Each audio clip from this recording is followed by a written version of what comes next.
जिनको रिश्तों की कदर होती है वो मर के भी रिश्ता निभाते हैं और बेकदर लोग तो जीते जी भी छोड़कर चले जाते हैं। आज की घटना आज से पहले ना तो आपने कभी सुनी होगी और ना ही कभी सोची होगी, क्योंकि ये एक ऐसी आत्मिक जंग के बारे में है जो हमारी कल्पनाओं से कहीं परे है। क्योंकि आत्मिक जगत में वो सारी बातों का खुलासा हो जाता है जिसको समझना शारीरिक लोगों के लिए थोड़ा सा कठिन है, लेकिन उस चीज का आभास आज के इस भयानक किस्से को सुनने के बाद आप सभी को होगा, जिससे आपके दृष्टिकोण की विचारधारा और भी खुल जाएगी। हेलो दोस्तों, मेरा नाम अमन है। मैं आप सभी का मेरे यूट्यूब चैनल कहानी रंगमंच में स्वागत करती हूँ। उम्मीद करती हूँ कि आप सभी अच्छे और स्वस्थ होंगे। इसी तरह की वीडियो देखने के लिए हमेशा मेरे साथ बने रहिए। तो चलिए शुरू करते हैं आज का भयानक किस्सा।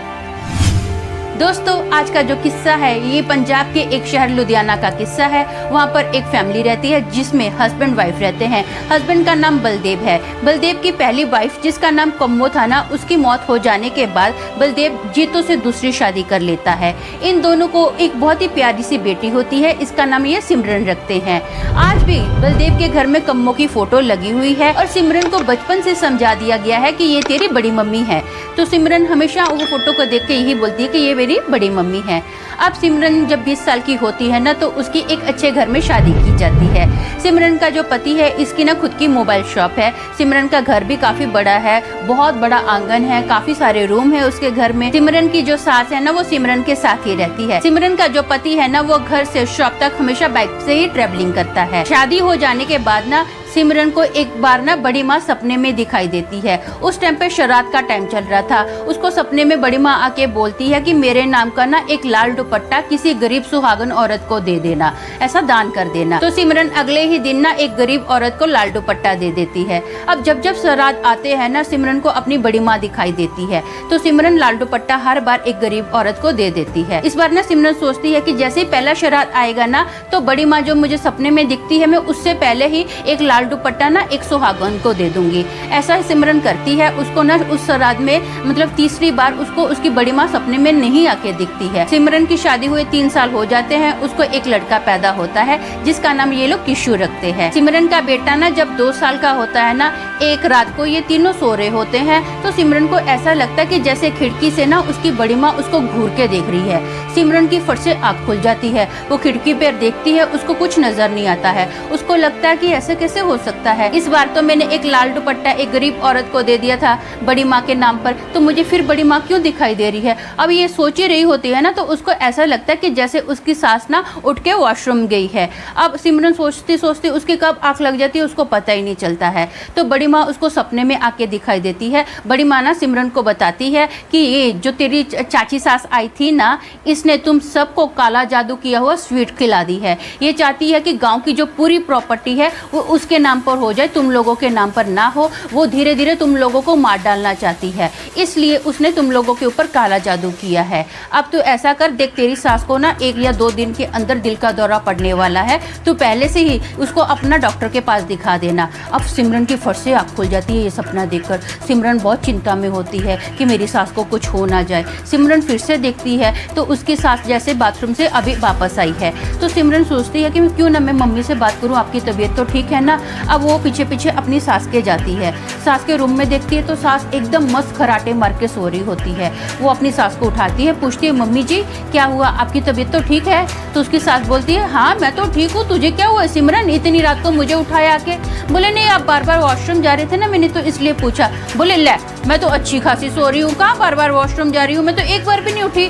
तो बोले मैंने आपको देखा, आप 2-3 बार गए हो। बोले नहीं बेटा, मैं तो एक बार भी नहीं उठी हूँ, मैं तो आराम से सो रही थी। तो बोले अच्छा शायद मेरा वहम होगा, ऐसा करो आप सो जाओ।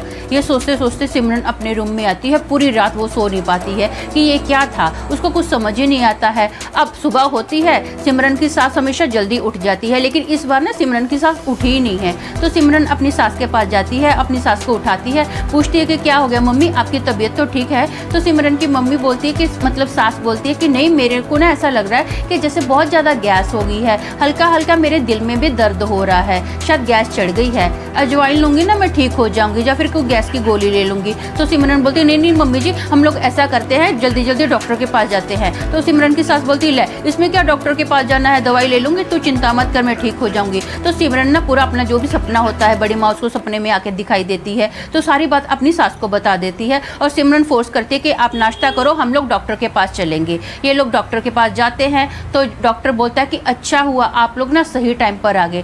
डॉक्टर चेकअप करने के बाद पूरी रिपोर्ट निकालने के बाद बोलता है कि इनको 99% चांस था हार्ट अटैक आने का, सही टाइम पर आप लोग आ गए हो जिसकी वजह से इनकी जान बच गई है। तो दोनों बहुत खुश हो जाते हैं कि चलो अच्छा है जान बच गई है।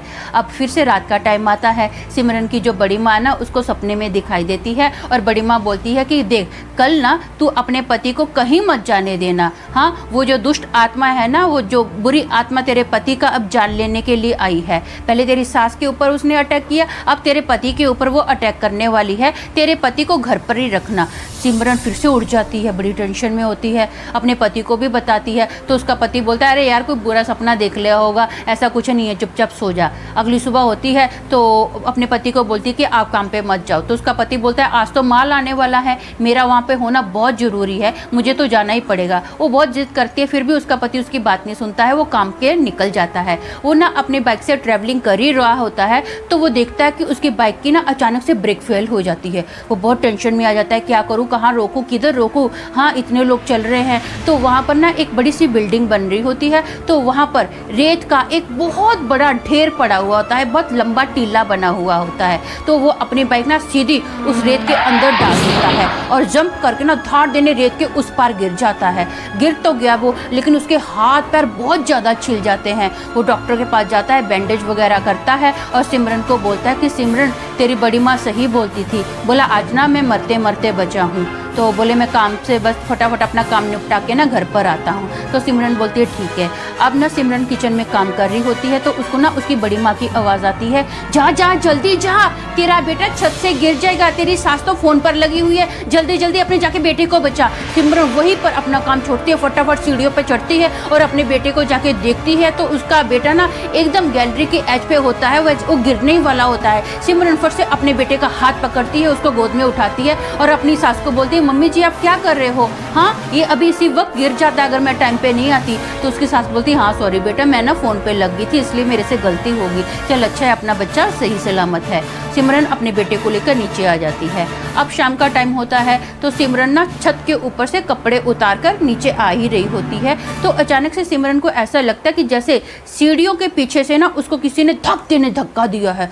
सिमरन लोटपोट होते हुए सीढ़ियों से नीचे गिरती है। वो जब उठती है ना तो उसके हाथ पैर पर बहुत चोट लगी होती है। वो देखती है ऐसे पूरा ना उसके हाथ छिल जाते हैं, ब्लड निकल रहा होता है। वो देखती तो अचानक से ना उसके आंगन में अजीब सी हवा चलने लग गई है। जो झाड़ पौधे हैं ना अजीब से हिलने लगे हैं, झाड़ पौधों की टहनियाँ टूट के गिरने लग गई हैं। ऐसा लग रहा है कि जैसे कुछ आत्मिक जगत के लोग जैसे जो दिखाई नहीं दे रहे हैं, कोई लड़ रहे हैं। धाड़ धाड़ की आवाज़ भी आ रही है, कोई पेड़ से जैसे कोई ऐसे धाड़ देने टकराया ऐसी आवाज़ें आ रही हैं। पत्ते गिर रहे हैं, धनाधन पत्ते गिर रहे हैं, हवा चल रही है, डालियाँ टूट रही हैं पेड़ों की। बाप रे बाप बहुत बुरा हाल है। सास बहू देखकर ना चौंक जाते कि ये हमारे घर में हो क्या रहा है। थोड़े टाइम के बाद सब कुछ जब नॉर्मल होता है, इन लोगों की सांस में सांस आती है। इतने में सिमरन का पति भी घर पर आ जाता है। रात का टाइम होता है, सब लोग ना बहुत टेंशन में होते हैं कि क्या करे तो क्या करे, कुछ समझ ही नहीं आता है। खाना पीना खाकर ना अब सब लोग सो जाते हैं। तो सिमरन को ना रात को सपने में उसकी बड़ी माँ दिखाई देती है।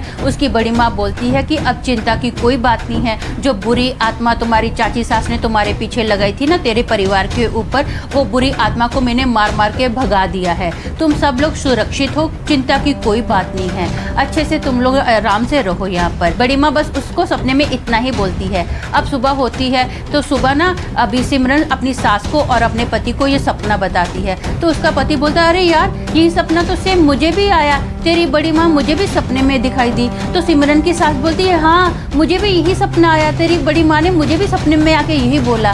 तो सब लोग बहुत खुश होते हैं कि हाँ अच्छा है, जो भी हमारी चाची सास ने मतलब हमारी सास ने हमारे ऊपर कोई जो भी जादू टूना किया था ना, वो जादू टूना हट गया है। बड़ी माँ ने हम सबकी बहुत मदद की है, सब लोग खुश होते हैं। उस दिन के बाद सिमरन की बड़ी माँ कभी भी उसको दिखाई नहीं दी और ना ही उनके घर में कोई ऐसी भूतिया घटना हुई। सब कुछ अच्छे से सब लोग नॉर्मल ही रहे हैं। तो दोस्तों मेरा मानना ये है कि हर एक सौतेली माँ बुरी नहीं होती है। तो आज के लिए बस इतना ही, कल फिर मिलूंगी और एक भयानक किस्से के साथ। तब तक के लिए शालोम, शांति और सलाम।